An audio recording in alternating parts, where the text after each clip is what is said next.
Караүңкүр дарыясынын суусу ушу биз жакка агып калгандыгына байланыштуу ушул объектилерди ушу сел Караүңкүр дарыясынын суусунан сактап калыш үчүн биз МЧСке өзгөчө кырдаалдар министрине былтыр 200 метр заявка бердик элек.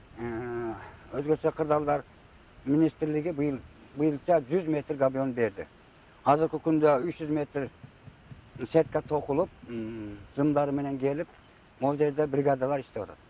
Бул жаңы курулган 4 глубинный насос мэриянын жана кеңеш айыл өкмөтүнүн 6 айылын суу менен таза суу, ичимдик таза суу менен камсыз кылат.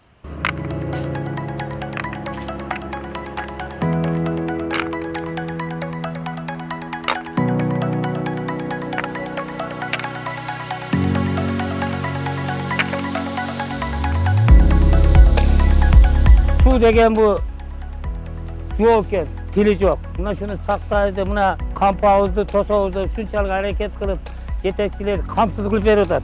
Taş meselesi kıyın oluyorlar. Buna 5 adam degen yer var. Şöyle 2 saatte zor geliyorlar kamazımız.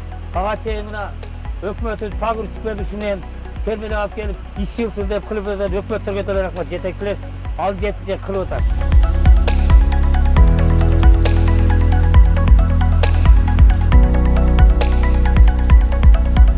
2022 жылдын өзгөчө кырлар министрлигинин атайын алдын алуу жана кесепеттерин жоюу иш-чарасында жалпысынан 68 объект киргизилген. Bunun ичинен 57си өзгөчө кырлар министрлигинин техникалары тартылып, жумуш аткаруу иштери өзгөчө кырлар министрлигине жүктөлгөн. Ал эми 11 объектиде өзгөчө кырлар министрлигинин техникасы тартылып, жана жергиликтүү бийлик тарабынан иш-чара жүргүзүү, өзгөчө кырлар министрлиги тарабынан материалдык баалуулуктарды бөлүп берүү жагы каралган.